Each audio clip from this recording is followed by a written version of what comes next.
You are listening to the How to Talk to Girls podcast with me, Trip Kramer. Hello and welcome to another episode of the How to Talk to Girls podcast. I'm your host, Trip Kramer from tripadvice.com.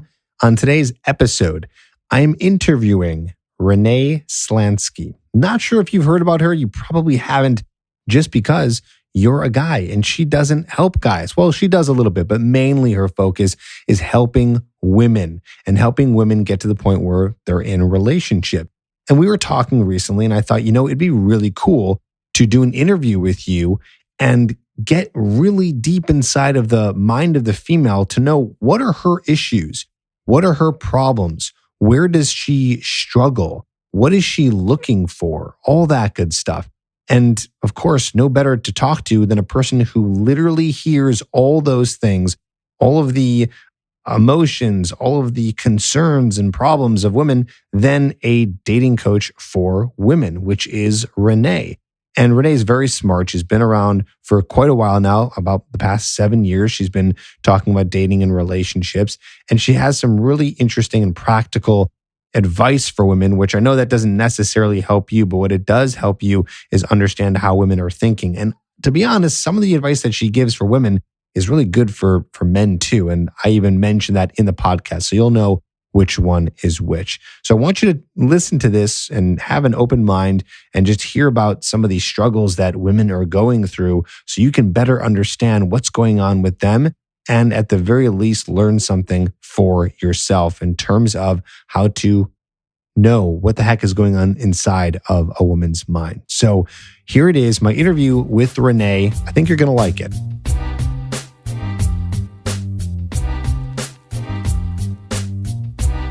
Hey, Renee, how's it going? I'm good. How are you? I'm fantastic. I always think it's so fun to talk to someone who is so far away. You're in France right now, is that correct? Yeah, that's right. We actually got released today from quarantine, but I've been in my house all day just working. So it's a bit of a mixed emotions, but yeah, here in France. Really? So you're allowed to go out and about? Yeah, we are. I mean, we're only allowed within 100 kilometers and they've still got some restrictions in place, but it's still nice to have a bit of freedom and to feel like maybe life can go back to a little bit normal. That's right. And you're originally from Australia? Yeah, so I'm born and bred in Australia. My father is Czech, so I'm half Australian, half Czech, so that's why I can still live in France. And my fiancé is French, so he's French-Australian. So that's why I'm partly in Europe and partly in Australia. And then you got all sorts of passports. I know. Awesome. It's convenient.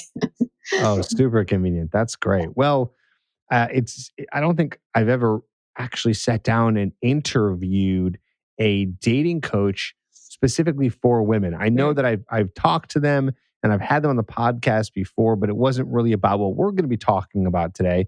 And it's really getting inside the mind of a woman. And I thought not only interesting to people, but interesting to me, just to really dive in and really understand, because you're a coach for women, what their problems are, what their issues are, what their mindsets are, what their thoughts are, what their fears are, what their emotions are, and just really dive in to understand what's going on with women who are seeking dating advice. So we're going to go into that today. But before we go into that, maybe you can tell the guys your background in terms of how you got into this, when you got into it, and how it all shifted to where you are today.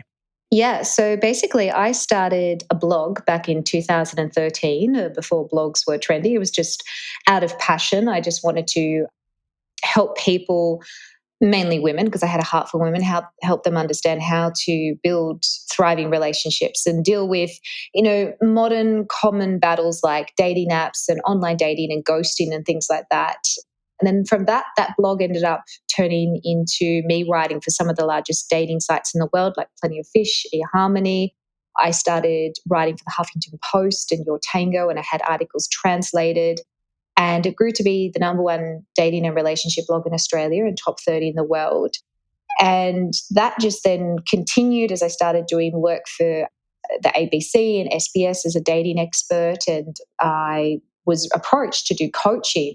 And to be honest, I actually turned it down. I was like, no, I don't want to do coaching. I don't want to work one-on-one with someone. I want to reach thousands of people at a time. And it just happened that way, that I was approaching a coaching agency actually to work for them. And the head of the agency said to me, I want you to coach me. And I was like, right, okay, well, here's my opportunity, if ever. And I was thrown to the deep end. And I realized that I was able to impact, people individually as well as in large numbers. And it just went on from that. So I started coaching full time for the last several years. And I started building programs for women so that I could, again, reach multiple women at a time when they were able to do the course that I had built.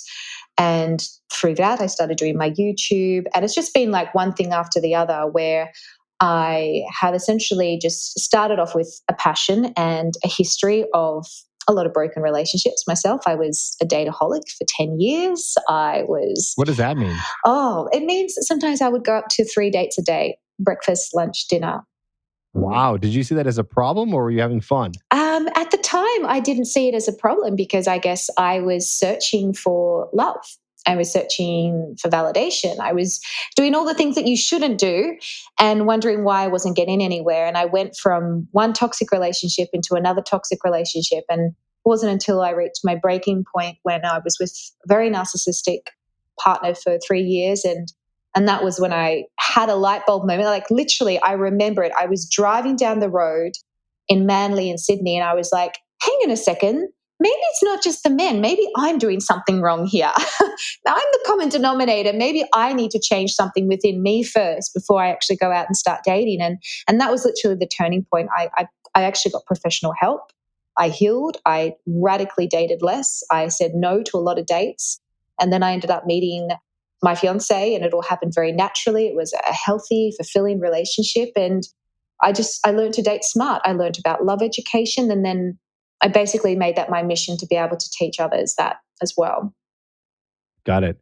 Wow. You've been through it. I You've have. absolutely been through it. I find that interesting because I like the idea, maybe not of going on 3 dates in a full day, No. but at least doing a lot of dating. But it sounds like you were saying, like, well, I guess I'm repeating what you said, but just to really hone in on it, that it was more for validation purposes than it was really seeking the mate. Yeah, I Is that was. right? Yeah, it was definitely coming from a place of fear and scarcity. And I think if you're a male or a female, if you date from that mindset, you're basically going to get back from that mindset of what you're giving from in the first place. And Yeah. if you're, dating from the place of fear of missing out or quick, I need attention instead of looking at intentions, then you will find yourself in the cycle of attracting the wrong person over and over again, or self-sabotaging the good relationships that could possibly happen because, again, you're dating from that mindset of fear and lack.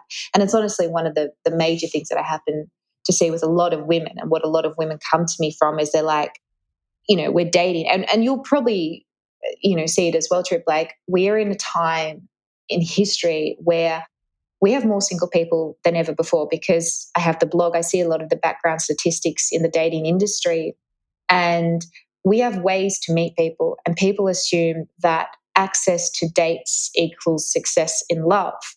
And so we're going out there because we can with dating apps and because we have this desire to love and be loved, but we're not actually fixing the core root issues, or we're not actually understanding that it takes more than that. It takes obviously self-awareness, understanding who you are, understanding how women work, and understanding how men work to actually have a functional relationship.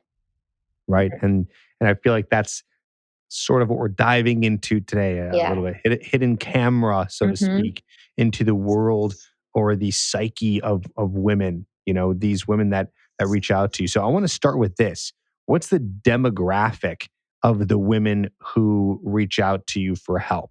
Yeah. If you had to say, like, what's the general demo? Obviously female, right? Yes, definitely. It's probably about 70% female.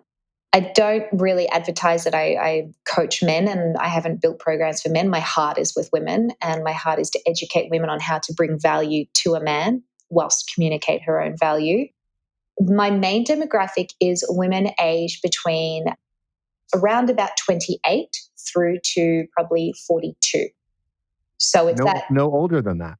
No, I do. I have women who are in their 50s. I have women who are in their 60s. I sometimes even have women in their 70s looking for love. And then I have had clients who've come to me as young as 19 years old to be coached. Okay, you're just saying generally it's 28 to 42. The main, like, obviously there's different percentages for each group, but my largest percentage is women who are basically in that stage where they're moving into their 30s, or they are in their 30s, and look, they're wanting to settle down. I'll be totally honest. They want to know, okay, why have I still not found the right guy at this age? Or they're moving into the period where, okay, I'm ready to find the right guy now. What do I need to do? I want to hear your raw, unfiltered, uncensored, let's give it to us straight. And, and I can do the same thing to speak for men because of what I've seen. What do you think is the reason why this woman that you're talking about has not found what she's trying to find yet? What's the problem? Oh, this is actually a because some people might say ghosting, right? And like that's totally victim mentality. Well, people are ghosting. It's like, no, that's not the problem. No. Yes, that's going to happen, but that's not the real problem. So yeah, tell us. That's a byproduct of the problem. Right. I think that, to be honest, I think the main reason why we generationally are struggling and globally struggling with love is because we don't have any love education. Unless you've had parents sit you down and model a healthy relationship to you and teach you, okay, this is fundamental, this is what you should be doing, A, B, and C. We are literally blind dating. And I don't mean blind dating as in like you've never met the guy and then you go on a date and it's like surprise. I mean, we have absolutely no idea what we're doing. And so what we're doing is we're going out there again because we can date, especially nowadays, because we can go on a dating app, we can go on online dating. We have so much access to other people now, even through social media, that we assume because I have this desire to find someone, I am just going to go out there and do it without any clear direction, without any knowledge of what the fundamentals are, without knowing, okay, how does the opposite sex work? For example, a lot of women are now in the mindset of, well, I need to tell him that this is what I want because of, role reversal and empowerment of women. And unfortunately, that is turning into self-entitlement. And they're not really dating to also understand, well, how do men work? What is it that men want? Because you've got two roles in a relationship. You've got the female role and the masculine role. And you have to understand how both work in order for that relationship to function, to be healthy, to know where to set boundaries and how much work you should do and how much work that he needs to do. And women are basically, as they head into their mid-20s, their 30s and their 40s, they haven't dealt with things that they should have dealt with from a really young age, from our childhood, because we are affected and we get our default patterns from our childhood and what we're subjected to. And then they're going out, they're going, I need to be loved. I need to be validated.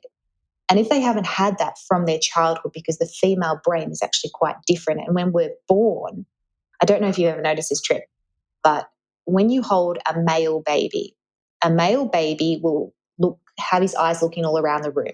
Okay, he's searching for stuff.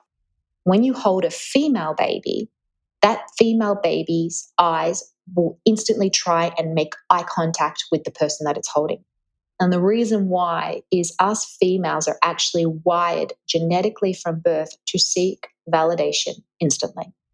Now, if we haven't had that from our father, and then if we haven't had it in the form of man, which we then start to associate love with, we will constantly seek that out in other ways. And we will seek it out negatively. That's when women start chasing men. That's when men feel like, oh, hang on a second, why isn't she independent? Why doesn't she have self-worth? Why doesn't she love herself? And it becomes this toxic cycle. And because they don't understand where the root of the cycle comes from, again, they're just putting themselves out there, and they're not really actually getting the progress that they want in their love life. So they're seeking validation. And so when they're going out there, that's their mindset more than anything else. Is that what you're saying? Yeah, I think for majority of the time, women are longing to love and be loved. So they either seek that through validation or they're hoping to fix a man, rescue a man, change a man because they want to feel like they are needed and valued. And then they associate, well, if he gives me attention, then attention equals love, which isn't necessarily the truth. Women at that age group, I'll be totally honest, your maternal side kicks in and you want to have a family. You want to be able to nest and to nurture. It's like men have the natural sort of desire to want to provide and protect and conquer. Women around that age are wanting to settle down. And I think we have to find that balance between allowing women to want to settle down without men making women feel guilty for, oh, you just want to get children and settle down. But at the same time, like women need to allow men to still be able to pursue their careers and have that sense of adventure as well. And I think that's sometimes where we get the two worlds collide and they don't really sit with each other, because either men feel that, oh, I have to give up everything in order for her to feel like she's got that security that she needs. And on the other hand, the woman's like, well, I don't want to be made feel guilty for the fact that I want to have something that is a natural instinct that's actually triggered within me within a certain age. So what do you tell these women? So now they've come to you, and we'll get more specific. I know we're going to go into some of the questions that they're asking and things like that. But they come to you and they're saying, you're helping them figure out that they're doing it wrong. So how does a woman do it right? What do you tell them to do? And I know there's specific situations for everyone, but I'm sure there's repetitive advice or general advice that comes up more often than not. I'm curious to know what that advice is, what you're telling them to do to be able to find a relationship properly because they have not yet. There's definitely a formula. Like, it's not rocket science. It's just knowing how to do this different stages. And what I call it is, I call it building a house. And basically, before you start dating, to be honest, I tell them not to date. If they're working with me and they're not already in a relationship and they're coming to me and they're wanting to find a relationship, I say, okay, for the first 4 weeks that we work together, you're not allowed to date. I want you to date yourself. I want you to understand why you're in this position, that you are the common denominator. You can't keep being a victim and you can't keep blaming men. You are choosing certain things. You are choosing certain men that are getting you in this position where you're not happy. So that is the moment where if you want to build a house, you have to have a super strong foundation. And so for me, I say, okay, let's focus on you. Let's focus on what you bring to the table, what you want on the table, and who you sit down to the table with. Let's focus on bringing up some of that baggage, cutting some of those toxic thoughts and limiting beliefs that you have, and really focusing on self-love, focusing on finding your purpose, because I believe that a relationship with a male and a woman functions beautifully when both of them have their purpose. Not just the man going out and doing his thing and having adventure and conquering and all this, but a woman understanding also that she needs to have purpose outside of a relationship. She needs to know who she is and what her identity is outside of dating a man. Because the moment that a woman makes it all about the man, the moment that she makes it all about the relationship is the moment that she puts too much pressure on him and too much pressure on the relationship. And usually you'll probably find that men aren't attracted to that, and then they find that she becomes too needy and it's not the sort of woman that he first fell in love with. So that's the first thing that I do. I get them to build a strong foundation of self-love. The second thing I get them to do is, before they even go out and date, before they even know what to look for on the first date and everything like that, understand how men work and understand how relationships work. And that's the love education. Understanding that there's different phases in dating, that men have obviously different needs. Men communicate differently. Men respond differently. Men have a higher level of testosterone. Understand who you are dating first in general before you go out there and actually seek him out or interact with him. And I think that's key, because then men don't become the enemy. Men become someone that you value, someone that you see beyond just him being a provider or a protector. It becomes about, okay, I understand his masculine desires. And when you know how to meet a man's masculine desires, it actually becomes something really positive in a relationship, because he feels fulfilled and then he wants to give back, and it becomes this positive cycle.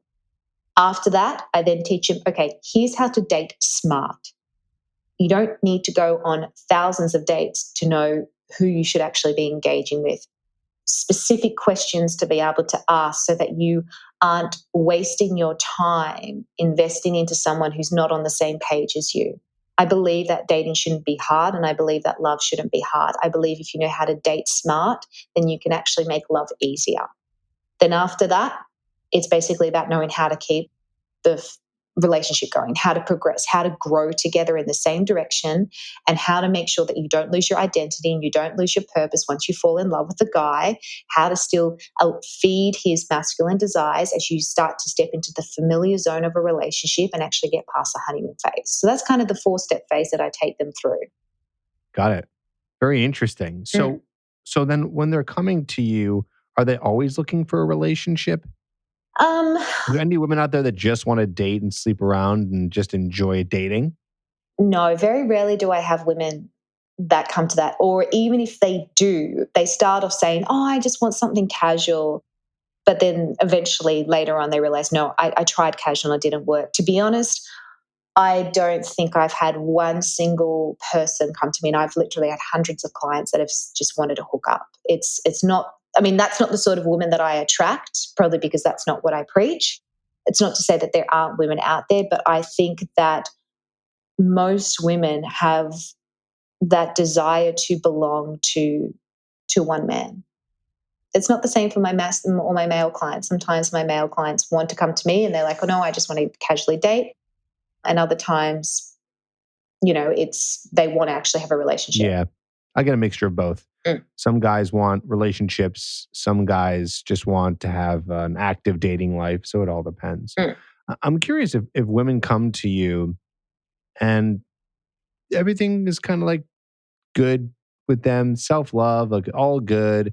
They don't have any particular bad habits, mm, but they're like, Renee, I just can't attract any guys. Like, mm. I don't, like, it's not happening. Like, I'm not, something's wrong. I'm not doing it correctly. Do they ever come to you just, I can't get any guys? Yeah, absolutely. To be honest, I have two categories of women. I have some women come to me who are very broken, like they've had crazy traumatic pasts. There's a lot of healing to be done, and hence why they've been dating from this mindset of fear and scarcity. Then I have the flip side. I have some very successful women come to me, like very highly successful in their careers, absolutely stunning. They don't necessarily have a problem with getting guys, but they do have a problem with keeping a relationship. And that's usually because they actually put up a wall. And their wall is, I'm so scared to get hurt and I'm so scared to lose control because I'm so used to controlling everything and I'm successful and I've got probably more masculine energy that I'm going to set my standards so high that no man can ever get over it. Yes, I'll deter the bad ones, but I'll also self sabotage any chances with good guys because my standards are so incredibly high. So I definitely get both. And when you say their standards are high, what are they looking for? They're looking for the male version of them, to be honest, which I think majority of what people are looking for because they're looking for the opposite version of who they are because our brain knows us and our brain will always gravitate to whatever it is familiar with and it always try to seek out what it knows. And so I get a lot of let's call them alpha women, okay, highly successful women, highly beautiful women, all of that come to me and they're like, "Well, I need a man that's like this and this and he needs to earn the same amount as me so that I feel like that I'm not the one that's like undermining him. He needs to be independent like me. He needs to be cultured like me, blah, blah, blah, blah, blah." Okay.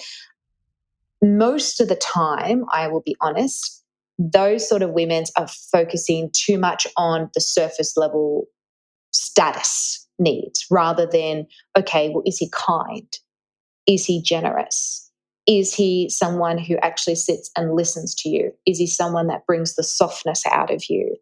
Those are the sort of women that I find the reasons why they really struggle is because they want a man, but they also want to be the man in the relationship, and there can only be one man. So those are the sort of women that need to understand that, allowing a man into your heart and your life doesn't necessarily equal heartache.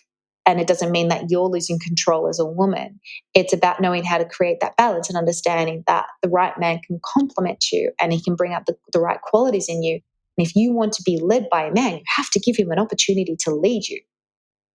And what about when they come to you and they're just kind of lost? Mm. What are the questions that they're asking you? Like, what are the questions they're asking you about men or understanding men or just in general what to do? Like, let's dive into those now. Yeah. I think women who come to me who are lost have a lot of high anxiety and a lot of insecurity. So they second guess everything they do because they don't have an answer straight away and they don't trust themselves to make the right decision. So, for example, if a guy hasn't texted her back straight away, or if a guy hasn't called her straight away, she starts to second guess, oh, Is this the right man for me? What have I done? Have I pushed him away? Because they don't believe in themselves and they don't love themselves deeply because they've been hurt quite a lot in the past. They don't trust themselves to be choosing the right man. And then as soon as they have a man in their life, they don't understand what the standards should be. How often should he text? How often should he call? Should I reach out to him? All this just question after question after question, which basically builds anxiety on top of anxiety, which then unfortunately pushes away really good guys. And it's something that, if I could say something to the men out there, we've got to understand. You have the floor. Yeah. We've got to understand that we are broken people dating broken people. And I think that women need to have grace with men and men need to have grace with women. And if men can understand that if a woman wants to hear from you a little bit more, it doesn't necessarily mean that she's coming across needy or naggy. Sometimes it's purely because she has a past of being hurt and let down. And there's that insecurity that can be deep rooted within her that needs to be reassured by the man. Now, it doesn't mean that a man has to go and pander to everything that a woman does, because what that does is it enables her to continue to be the victim. At the same time, I believe that we've got to start looking at each other as people with pasts, and people that aren't going to be perfect. And as long as there's that communication consistently between men and women without these barriers that we keep putting between us to protect ourselves, I think that's when relationships will actually start to advance a little bit more. So when they come to you and they're asking some of these questions, do they ever ask you a question where you're like, that's not the right question to ask? Like, don't worry about that. Like, let's focus on this. Does that make sense? Yeah, definitely. Okay, I'll give you an example today from a client. So she's with a guy and he romanced her. He treated her like a princess and everything was really amazing. Then they moved in together and she's actually a single mother. They moved in together and she relaxed a little bit. She relaxed a little bit too much. And so he, by the sounds of it, didn't sound very appreciated and felt like, hang on a second, I've lost the girl that I first fell in love with, who was independent, who had her own thing going. And now I feel like she's not pulling her weight. Okay. Which is fair enough. I think men are looking for someone that is like a teammate, someone that can match them whilst he's still able to lead them. And she said to me, oh, Renee, like I organized a babysitter for the kids and I rang him up and I said, what are you doing? He said, oh, I'm just out with my mates. And she's like, well, I'm home alone. Maybe you should come home and spend some time with me. And he's like, oh, well, maybe I'll come in a little bit. I'm just doing something. She's like, well, that's not good enough. You should be spending time with me, because they'd been going through rocky patches and hung up on him. And so what she's doing is, I said to her, you are talking to demand. You're not talking to ask or understand.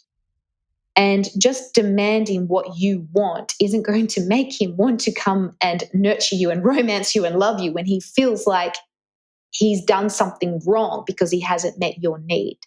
He's pulled back for a reason. And wanting him to just all of a sudden romance you and do whatever it is that you feel he needs to do to make the relationship right again isn't necessarily how it works. And so what I find is that women go, well, I just want a direct answer. I want him to do what I think he should do in that moment because that is what I need. And that is where I'm talking about how the whole empowerment has turned into self-entitlement, unfortunately. And women also not understanding, well, a man doesn't work that way. A man needs to feel valued. A man needs to feel appreciated. A man needs to feel like, what he does and who he is enough. And when that is starting to be affirmed, then he will want to step up and romance. Another example is with my own fiance, I never say no. Even if it's something that I don't agree with, what I do is I affirm what he's saying to me and I say, yes, that's a really good idea. Yes, I see where you're coming from, but have you thought about it this way? Then I offer my opinion, which I know is probably a little bit better and full of more wisdom in the situation because I have a different perspective. And then he ends up going, oh, no, you're right. Yeah, I see what you mean. No, I'm not going to do it this way. You're right. We should do it this way. And so by default, I haven't shut him down. I haven't told him no. What I've done is supported his opinion, supported what he said, and then actually offered my suggestion and given him the safe space. And so what I think is happening is women are coming to men and basically saying what they want to say because they want to have certainty. I'll be totally honest with you, Trip. Like, the main thing that women want when they start dating a guy is they want certainty. They want to know that this guy isn't going to break their heart. They want to know that this guy is actually asking them on a date because he's looking to invest emotionally into a woman. And this is why. Why do you think that is? Because we're scared to get our heart broken. Because we want to know that because women emotionally attach themselves faster to men usually than what men do to women. They, the saying, women go looking for love and find sex, men go looking for sex and find love. We want to know that if we start to open up to this person, hence why we might ask direct questions. Why haven't you texted me? Why haven't you called me? When are you going to ask me on a date? Blah, blah, blah, blah, blah, blah, blah. We want progress. In a woman's mind, we see progress as an indication to certainty.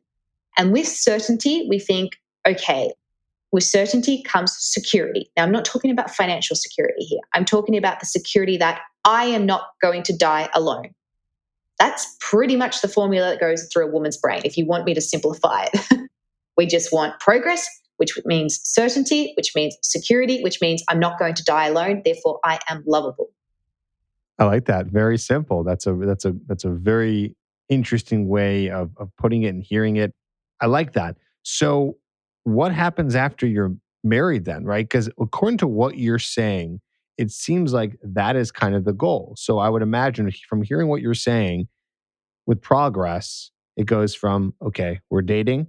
Progress in that sense would look like now we're in a committed relationship. Progress in that sense would be now we are married. Progress in there would be now we have children. Mm-hmm. Does it end there?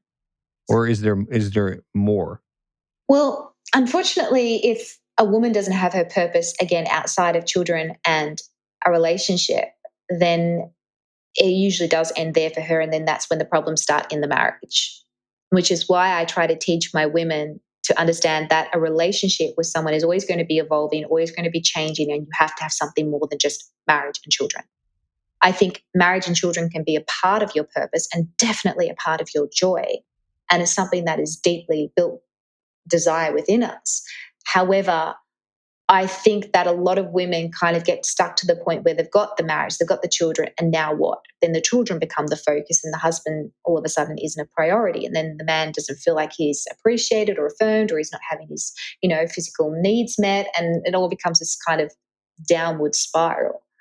So for women, to be honest, like, a big part of it is I want to date to get married. I want to find a husband. I want to find a man who loves me. And it's not even necessarily we just want to find a husband as a label. It's more husband equals commitment. Commitment equals love.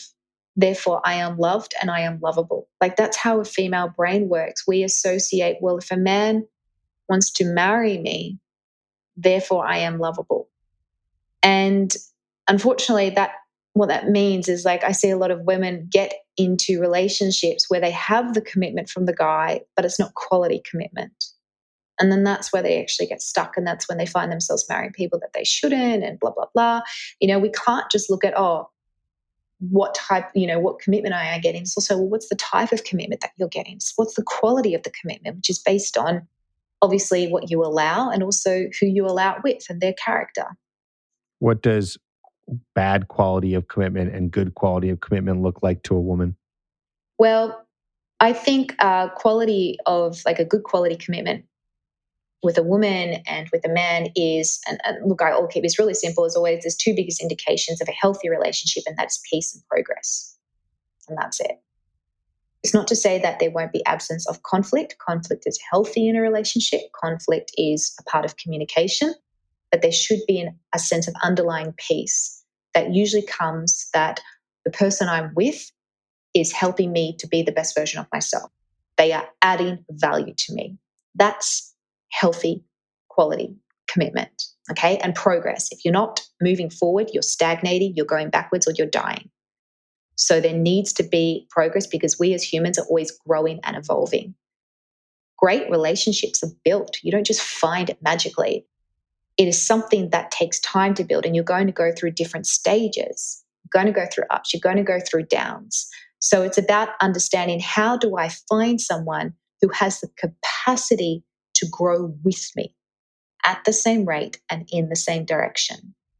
Now, obviously, negative commitment is where you have the marriage, or they're with you, but you still feel alone in your relationship.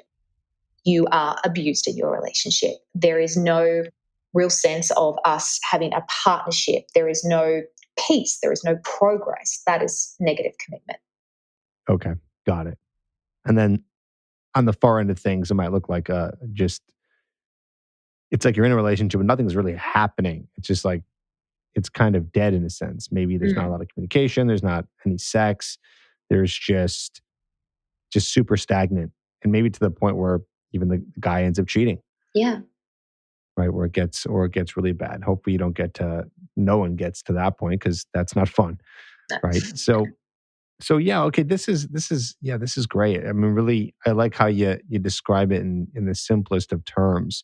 So when you get a woman who's in the relationship, so what's her question? So I want the big questions for okay, Renee, I need help. I'm in a relationship and blank, blank, blank. And then Renee, you mostly answered this, but still, to hear it again wouldn't hurt. Renee, I'm not in a relationship right now. Oh, my biggest problem is blank, blank, blank. Okay, so we'll start with in a relationship. Probably one of the biggest questions is, I'm in a relationship. Why am I no longer a priority to him? That's probably the biggest one. They're in a relationship and they feel like that he just doesn't treat her the way that he used to treat her. Right, when he first was exactly attracting her in the very beginning. It's usually that, or I'm in a relationship, how do I progress it to marriage? How do I know that he actually wants to spend the rest of his life with me? How do I know that? Even if he says it, but he hasn't proposed to me, how do I progress this? Progression is massive for women in a relationship. That's probably the biggest questions for that. In questions like, I'm single, not in a relationship, how do I know that the man that I'm talking to isn't talking to all these other women? How do I know that he is actually ready for a relationship? One of the classics ones is, if he's not ready for a relationship, then why is he on a dating app? Right? And that's obviously when I have to explain to him, well, not all men are on dating apps to be in a relationship. Another one, why won't he call me? Which shouldn't be mind-blowing, right? Like, they should be like, oh, okay, yeah, I guess that makes sense. I know, but that's the problem. Like, you and I know that because we probably understand the dynamics. But the problem is that women are different. Women are like, see, sometimes I tell my girls, date like a man.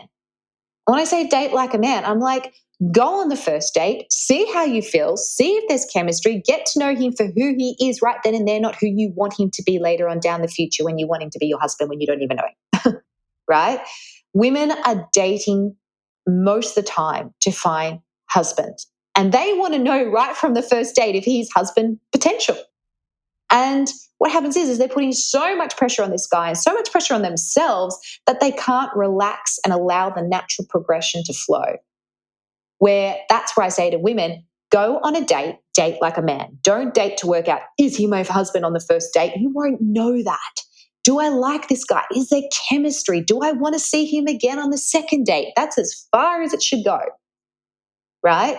Don't go and attach this fairy tale story to someone that you don't even know based off a first date or based off a desire of what you want later on down the track. You know, guys do that too. You know, interestingly enough, I work with a lot of clients that, you know, they get really pumped up. You know, I mean, they get pumped up early, meaning like, oh, the girl responded to the text. Oh, we went on one date. They get really excited. And it's like, no, you got to calm down. You don't know where this is going. You don't even know her yet.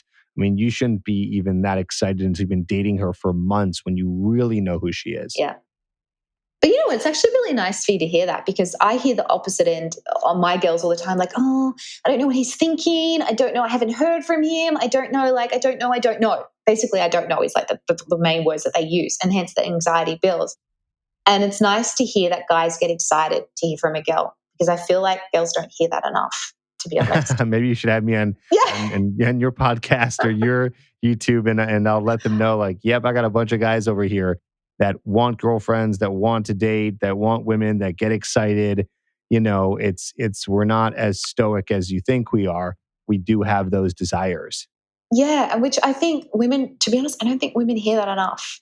I really don't, because they're coming to me all the time going, but do any men actually want to commit nowadays? Does he get excited? Is he actually happy to? And then what they do is, because there isn't a lot of affirmation about this, like with what you just told me, women second guess themselves.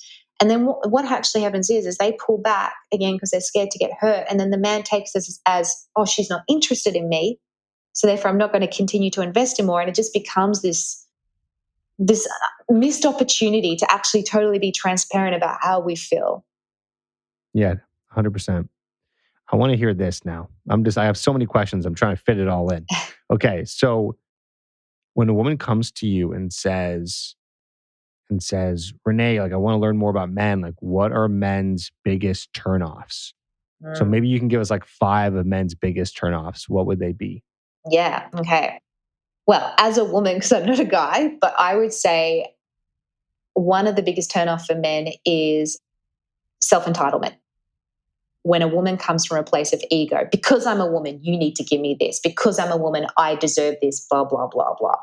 And then basically is all about her instead of actually bringing value to a man. I think that is a big turnoff for men. I think another big turnoff for men is disrespect.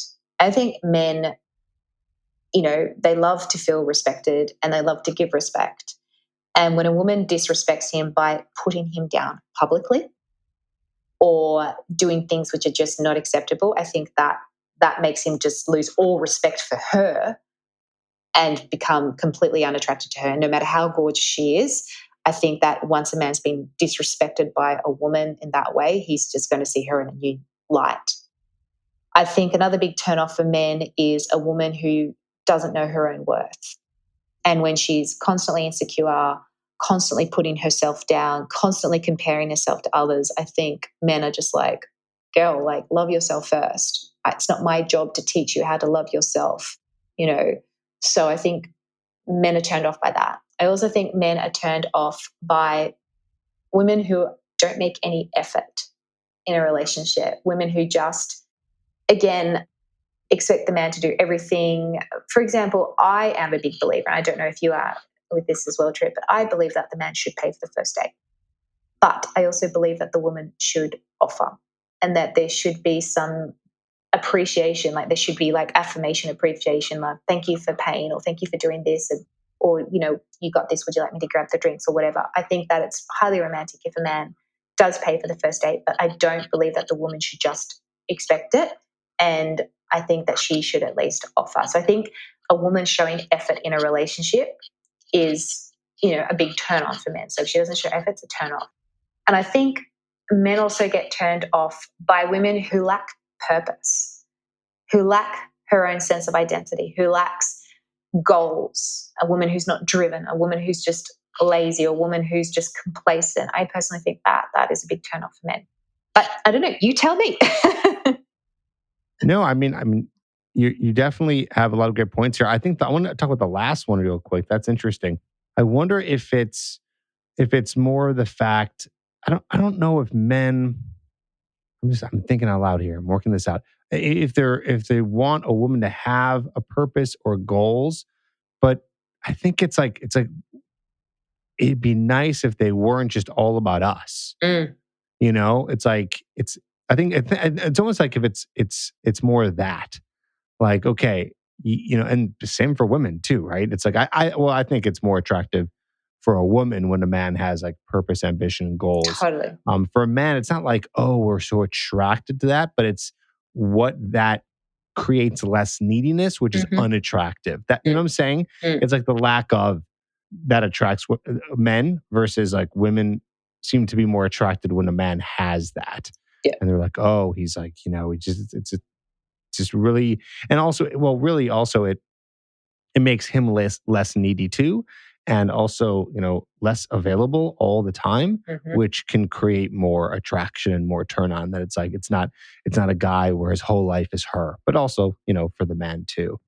But then again, it's funny because I'm about to say something complete opposite of this, because I think there are still some guys out there who might think it is cool when a woman is into something, depending on what that is. Like my girlfriend has a passion and interest, which is dance. And so I like that. Do I need a woman to have that? No, not necessarily. It's not that I was looking for that. But I think it is cool that there is something that she's into and really likes to do, So Yeah, I think like it makes that person more interesting and gives them layers to be able to discover about them. I think, like, for instance, my fiance loves the fact that I run a business. He loves seeing that businesswoman come out in me because he's very much a strong person, and my strength is in business and managing and things like that. So he becomes quite attracted to that. And look, we went through a phase in our relationship early on where I put him on a pedestal and the relationship on a pedestal, and I totally lost my purpose, my identity. And this was before I had my business and just made it all about him. And he was completely turned off. And that's because he has a certain type. So it really depends on the type of person and what you're attracted to as well. I think that every individual has purpose. It's just a matter of discovering it. And a purpose doesn't necessarily mean you have to have a career in speaking 7 languages or something like that, or you have to, have one thing that identifies you as that you're the person that is able to juggle, amazingly. I think purpose is just a sense of belonging, knowing that you have something to contribute and something to belong to. And it keeps you busy, it keeps you occupied, it brings out your strengths, it brings out your passions. And I believe that that's a huge part of what actually makes you feel fulfilled, because you then feel like, oh, I'm contributing something to the world. I'm, doing something that I love. I have value here beyond just this person that I'm dating. I have value because I know that what I bring is, either impacting lives or changing, or it's doing something. And I think that if you're going to have a strong relationship, you have to have 2 strong individuals. And for me, a part of that is knowing, okay, well, what is it that you want to do? What is it that you want to contribute? What is it that you want to do that is more than just about yourself? What is it that you're passionate about? Are you fulfilled within yourself? And I believe that knowing your purpose is a big part of fulfillment. no, I mean, yeah, that's to each their own. I've had situations where I've dated women who they were either entrepreneurs or trying to do something entrepreneurial. And I actually found it unattractive, not because that is unattractive, but because of where they were in their life. And it seemed like more of like a struggle. Like it seemed like it wasn't really empowering. It seemed more like they were trying to start something and they were just stressed out all the time. Oh. And so I said to myself, like, I would not want to date someone like that in the future, because I want to I hope that they have those things figured out already. I don't want to be like a father figure to them in a sense where it's like I'm mentoring them through that process or being there for them through that, because it's such a big transition, such a big thing, as you know. But then again, I'm just sharing my personal story. That's just for me. Yeah, and it depends on the person. And I think and that's the thing, you can start dating someone, you can even marry someone, and then all of a sudden they're like, oh, I want to start a business, or oh, I don't want to work anymore, or oh, I want to do this. And then it's like, oh, okay. And you have to adjust and you have to adapt and you have to learn. Okay, like I said, what's important if you're going to start a relationship with someone is, as much as you can predict, because obviously you can't predict the future, but are we going in the same direction? Are we able to grow if there is changes? Because every relationship is going to go through different phases. I mean, the honeymoon phase typically lasts about 2 years. So I think, people need to understand that just because maybe it's gone a little bit sour, or you're now bickering a little bit, or you've come to this crossroads, it doesn't necessarily mean that your relationship is doomed. It's about understanding that there's different phases here. There's different stages that you're going to go through. And as long as you can grow through it as a couple, because you know that each other's character is compatible, that's when I think relationships will actually go the distance and be more fulfilling. If I had a magic wand, I would make the honeymoon phase last 4 weeks, because it's a waste. It really is a complete waste. It's fun and great, but it's not practical, and it's not. It's fake. It's not. If you're looking for a long-term relationship, it's not what the relationship is going to be. It Yeah. just won't be like that. So you're not seeing the truth. And it can really, I think it's a big problem for both men and women, Mm, because that's where the pedestal happens and where you don't see the person for who they really are, mm, because you are, in those, what do they call, rose colored glasses. You're not filtering. It's so much harder to filter properly because of those chemicals. So it's really, do your best. That's like my advice for men and women. Do your best to see it for what it really is, and really try to project yourself into the future. Is this someone, depending on what the characteristics are, that you think that you can be with? This is why I say to people, get, hopefully you get into multiple relationships. Like, hopefully it's not one and done for you. mm. Because if you get into multiple relationships, you really learn what is compatible for you. So when you do go through another honeymoon phase with a new person, you'll be able to look at that and go, oh wait, I'm starting to realize this person has this quality, which I'm okay with now, but I know, like, in the past I was not okay with that. Mm. It's like I remember, I don't even, this is how faded I was in a past relationship, where they were always late to stuff, and it was kind of like, oh, you're cute, like, you're late and you're kind of a little bit of a mess. Like, I don't know. It was just kind of like, oh, it's just cute. Like, it's just quirky. That's part of your personality. And really it was a disaster. Yeah. Like, no, you are a very inconsiderate person Mm. who is so focused on yourself and not thinking about others. And I realized that that was, like, not good, right? But it's funny. I can admit it. In that moment, it sounds silly, but I didn't think of it as a big deal. But it's those things that hopefully you can look at honestly. I'm on a rant here. I know I'm just talking about the No, honeymoon phase. I'm curious what it's you so think about that. true. No, look, it's so true. And I think this is what I mean. Like when you're saying, like, why do women struggle so much with love? And it's because we make excuses because we want to have love. So we make excuses for behavior, going passing it off as, oh, that's okay because we feel infatuated with that person or because we want something with that person. When in reality, it's like, no, no, no, no. This is a pattern forming, and it's a pattern that is going to eventually undermine a relationship when all the happiness starts to fade away. And that's why I think, like, love education is so incredibly important, because it means that you can step into love, not fall into love. Stepping into love is eyes wide open. I'm a man. I understand that, okay, this woman has these amazing qualities about her, but maybe there's a couple of red flags here, and I need to make sure that those don't turn into something that's going to be detrimental. And it's the same for women. Like, oh, it's really nice how he does this and that, but then there could be some other red flags where maybe he gaslights her, or maybe he says things that, like, I'm not really ready to settle down, but I still want relationship benefits, but I'm not going to give boyfriend commitments. Like all these sort of things where if you don't understand what guidelines are, we need a little bit of black and white, and what's become a very 50 shades of gray sort of world where we're just trying to feel our way around going, oh, that didn't work, and oh, that didn't work. And if you're not learning each time, then you're going to continue that cycle. And learning comes with obviously being aware and taking accountability, but also having some sort of guideline. It's like if your clients came to your trip and they're like, oh, she did this. Is this okay? Sometimes you have to say to them, no, that's not okay. That's not healthy. What you've just experienced is not how it's meant to be. And you kind of have to give people a little bit of, no, this is the black and white here.